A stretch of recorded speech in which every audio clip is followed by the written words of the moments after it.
IVF का fail हो जाना एक भावनात्मक और शारीरिक चुनौती है, लेकिन ये अंत नहीं, बल्कि आगे के लिए लिया जाने वाला एक सटीक डिसीजन होगा। आप दुखी मत हो और आगे की प्लानिंग के लिए आप डॉक्टर से मिलें। आईवीएफ कराने के बाद रिजल्ट मिलना सचमुच एक खुशी की बात होती है, लेकिन अगर निगेटिव आ जाती है तो डॉक्टर से मिलकर आपको हर समस्याओं पर विचार करना, उनकी जानकारी लेना, ये आपका अधिकार है। तो सबसे पहले आप डॉक्टर से मिले। वो आपको 1 से 2 महीने के लिए अगेन इंतज़ार करने के लिए एक समय देंगे और इस बार जो आपका आईवीएफ किया गया उसके बारे में आप डिटेल चर्चा करेंगे डॉक्टर से। वो आपको बताएंगे कि इस बार जब आईवीएफ किया गया था तो उसमें जो एग्स की है उसकी क्वालिटी कैसी थी, साथ ही साथ जो स्पर्म है आपके पति के, उनका सब कुछ कितना अच्छा था, उनकी क्वालिटी, उनकी और जो पैरामीटर्स हैं वो सब कितने अच्छे थे। और जब एम्ब्रियो बनाया गया तो एम्ब्रियो की क्वालिटी कैसी थी, उसकी ग्रेडिंग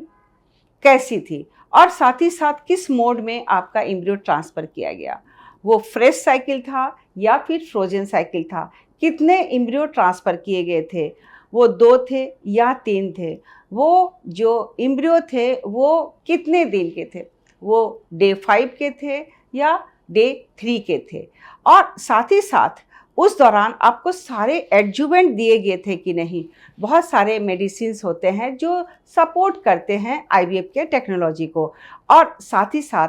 आपका जो हार्मोन्स का जो लेवल था, जैसे कि हम बात करें कि आपका प्रोलैक्टिन का लेवल और बाकी एस्ट्रोजन, प्रोजेस्टेरोन और प्रोलैक्टिन के साथ साथ थायराइड हार्मोन, वो सारे सही थे या नहीं। और इन सारी समस्याओं के बारे में अगर कुछ आती है तो उसे हम अगली बार दूर करने की कोशिश करेंगे।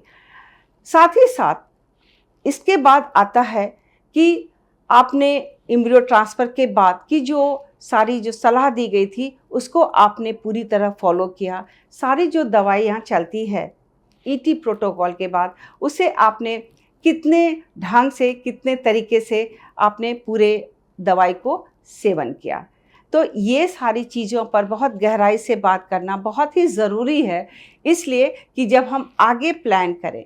तो हम इन सारी चीज़ों को बहुत ही सिंसियरिटी के साथ, बहुत बारीकी के साथ हम इस पर ध्यान दे सकें, ताकि मुझे एक अच्छा रिजल्ट अगली बार मिल सके। जब एक बार आईवीएफ फेल हो जाता है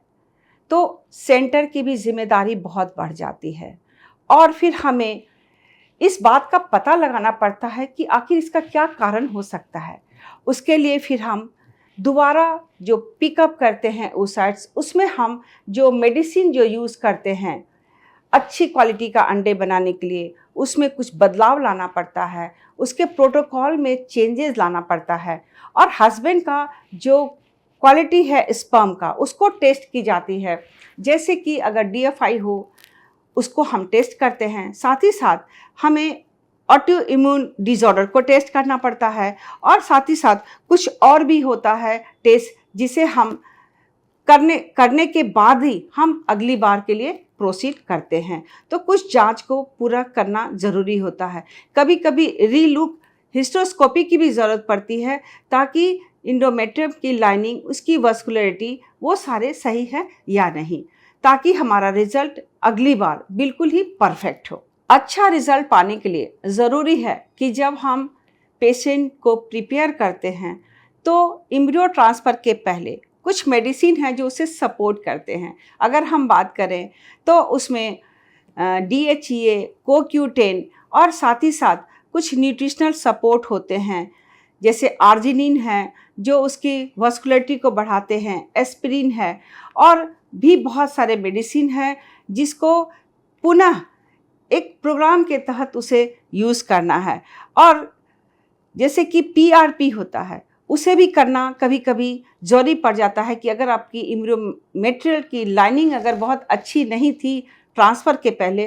तो ये सारे जो सपोर्टिव चीज़ हैं, जैसे कि कॉलोनी स्टिमुलेटिंग फैक्टर्स होते हैं और कुछ ग्रोथ हार्मोन्स होते हैं। तो ऐसे सप्लीमेंट्स हैं जिसे हमें हो सकता है कि यूज़ करना पड़े। तो अगली बार जब भी हम प्लान करते हैं नेक्स्ट आईवीएफ के लिए, तो उसमें मेडिसिनल सपोर्ट, कुछ इन्वेस्टिगेशन और साथ ही साथ पेशेंट को कुछ और भी हम सलाह करते हैं। तो अच्छे रिजल्ट पाने के लिए ज़रूरी है कि पेशेंट को रिलैक्स रहना, उसे स्ट्रेस फ्री रहना और मेडिटेशन कराना, क्योंकि दवाई के साथ साथ उनका मानसिक स्थिति भी उनके रिजल्ट के लिए बहुत ही ज़रूरी है, ताकि दवाई उस पर एक सपोर्टिव अपना रोल दिखा सके। तो याद रखें, एक बार आईवीएफ का फेल हो जाना ये अंत नहीं है, बल्कि अगली बार आईवीएफ करने के पहले ली जाने वाली एक डिसीजन है, ताकि हम पुरानी हर चीज़ों को फिर से इम्प्रूव करें और हम एक अच्छा सा रिज़ल्ट आपको दे सकें। इसलिए आप घबराएं नहीं, आपको निश्चित रूप से रिज़ल्ट मिलेगा। आप डॉक्टर से मिलें और डॉक्टर के द्वारा बताए गए सारी सलाह को फॉलो करें।